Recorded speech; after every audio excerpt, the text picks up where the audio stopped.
this for me, please, will you? Brendan Schaub will be at the Magnuson Superchargers booth, 222-867 from 2 to 3, signing and talking shop, exclamation point. For 1 hour. Damn, dude. And look at that. He loves that fucking pictures, man. Oh my gosh. What is talking shop? How does that go with the shop and the booth? It's different. For sure. It's like this. He's like, you go up to the booth, he's like, hey, Brandon. He's like, how's up, dude? I'm a big fan of yours. And Brendan's like, yeah, definitely. Good. Today's topic is I'm gonna see y'all later. I can about head out 46. real quick. We are thinking about Thanks, Hammer dude. Days 45B. You mind if I ask a question? Mission. Yeah, it's just whatever. Which is 2, 4, 6, 8, 10 see miles here. up from the bottom. Jake Shields and Nate Diaz Calling being telling posted by that We'll ninja. say after a person, Jake Shields' narrative is that Nate would after a person is the stoned, dog walk so Papa the body to a is night hungry. bug is. Unhanged. Let's see here. Oh, Oh, what is the this body is flying in hungry. here? Like We calling got is calling people.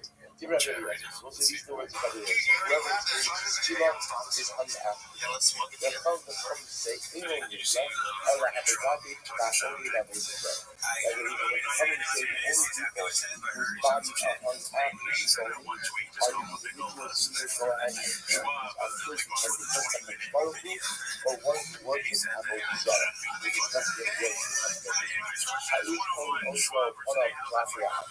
You know, man, and the body of man is ultimately again but each of my next out there, for the woman, the body is ultimately against color and you have to give it up the from the currency, so most of this goes back to yesterday. Honestly, I don't see that as a big ringing endorsement for Nate. Is never hung. He kept saying I'm his friend, so I gotta say But also remember again, we That's my saw takeaway. already Oh, okay. in yesterday's I think he but knows that he's literally says doesn't want to get involved. He knows that Nate would that's dog walk only dude. a man. Yeah. I mean, he's Only got to a know man that, right? is hung over That's with funny his that not that's funny to have be like real careful about that. Shimon ben Shetach, all that. Interesting. I'm going to Rabbi Papa Eliezer. has Rabbi fucking drilled Eliezer it. says, Out of Rabbi everyone in the Shimon world, ben randomly, Shetach, Rabbi right, would know about But Shimon ben James. Shetach The went fighters know ahead about and James. executed Yeah, some again, comics we tell them, specifically they're like, last oh, year. what the fuck? I didn't know that was Shimon happening. ben But Shetach everyone knows it's happening in the fight world. executed It's so funny to me to think that like the most badass fighters are like they're afraid of nothing. and James scares them. Jake Shields is like, listen, I'm not getting into that, dude. He I hung have them a family. ultimately Yeah, again I'm not all fucking. 80 in I don't one need to be on day. Reddit every All day. 80 in one day. And then he goes So on the this. Gemara says, They call him Jake. He's like, First of all, again, I mean, literally, he's like, I can't get involved in this. Right? He goes online. He's and like, in general, fucking again, we do involved not Jews go must ahead and die. execute, we do Tweet not each other. judge two capital cases in one day. Which is I mean, he's what like one of we're those saying. right? Don't bring any riots to Shimon ben Okay, Shetach. gotcha. Because Shimon ben Shetach, that case was an outlier. Let's see here. Next Next one is Pete Pete Sr. Tell being to us the prophet says cheese. you will kill him I love this and one, you will dude. hang him. This is You their are all situation. problems It in looks the like, I might have thought that anyone I was like how it's, executed by him. oh, It's he's automatically hung. Havazoma, Killas, Elohim, Kabbalah. The prophet says, because Killas, Elohim, the degradation or the curse of God is hung. So we'll say, what does that refer to? This refers ultimately, that passage is referring to the one who is executed because the person not going to Baruch. Man Makalo is that just like the one who curses our Kodesh Baruch is killed with Tzedakah, and he is hung afterwards. Anyone who is killed by stoning is subsequently hanged. Rabbi Eliezer, these are words ultimately again of Rabbi Eliezer. Rabbi Eliezer says there is this connection. Ultimately, only those who are killed as a result, ultimately again, of course, and I will tell you they're both desirable. They're from the common state. I'm sorry. That's from the common state. Man Makalo is that Shekafra Be'ikah. I'm also Shekafra Be'ikah. Any kind of person is killed by Sila, so the body is hung. It's so funny the narrative that Papa's painting is so obviously not true. I But mean, look at how much anyone who is fun killed Nate is having in because that clip. ultimately again they were Like killed for he's sad and he has There to was like a kofar be'ikah, build meaning this deny the shit up. He just made fun of There are Papa only two because cases where a person it's is impossible killed not to. for being kofar It would be hard to stop making fun of Brendan Schaub at this point. It's such an enjoyable And experience. number two, Avodah Zarah. I don't blame Both Nate at of all. those are A denial million% of God, and therefore again, only in those I haven't said cases information will that's the 100% person correct. It This is posted by Caterpillar Hot 7539. Cool story how many awards you fought. Zero. It's, I got confused when I scrolled on Instagram past this. Dude. Yeah, I have no idea what that means. Let's go. Doesn't make sense. Well, I'm glad they exercise. And you will hang. This is the general verse. Can you guys tell us what the WAR stands for? Kill us, Elohim Talos. and know the person God is in Christ. Like the first one, specific statement. We have a Makari Lahadadi. If these two faces were right next to each other, arguing in the front of the match, I would have said, as they will say in general again, the crown is only comprised of that which is included in the crown. Anything we actually know. The only ID is God, the person God, and Avodah Zarah are included in the obligation of hanging, but other situations where a person is executed, he's not hanged afterwards, to which we want to talk about. Hashta, the miracle of the Hadad, and now the two phases of that are distant from one another. Ahani is a really Avodah Zarah. Ultimately, again, it comes to Avodah Zarah. It's done in ways of both, because it was Avodah Zarah resembles the case of the God. Rabbi Eliezer, Dorish Ribu Mikitz. Rabbi Eliezer, on the other hand, Dash Ribu. What's Ribu? So Bohumas, Vitalisa, Ribu, you will kill him and you will hang him. This is the Ribu. Kill us, Elohim, because I can call you. This is the exclusionary phase. If the two faces were right next to each other, I would have only excluded Avodah Zarah, because Avodah Zarah ultimately resembles Megadi in every case.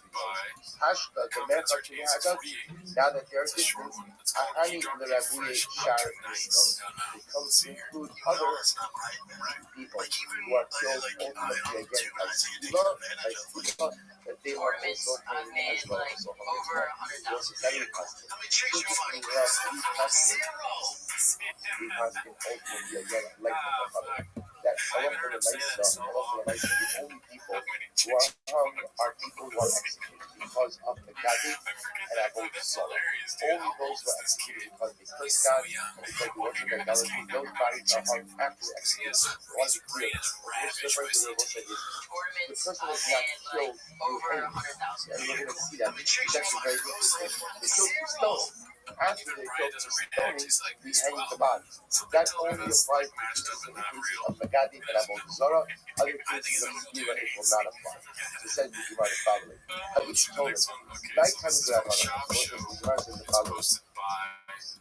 What reason of the Rabbanon? Remember again, the Rabbanon come and say that only a man is hung, a woman is not. So the right time is Rabbanon. I'm a Rabbi. So Lisa also, plus the Shahingin, and so also. So come and dash him and not her. Rabbi Eliezer also looks Yisro. The rest is like yesterday, he said, no, so he's not supposed to be generally specific. Also means only stoning is a ritual to exclude what? To exclude his clothing. So Rabbanon Inachinam, the Rabbanon now was the Rabbanon agree with that. Also the clothing of the individual. Ella Amar if he yet ish take ish below isha. Rabbanon that's not a fashion. When a man will have his skin in, he will be on that place below isha. So then now the word. Rabbi Eliezer, if he yet ish my dungeon. What does Rabbi Eliezer do with this fashion? Amarifakish is the nation of Halakha like this parsha. Ahu, the Meduke ben Sorah Umorah.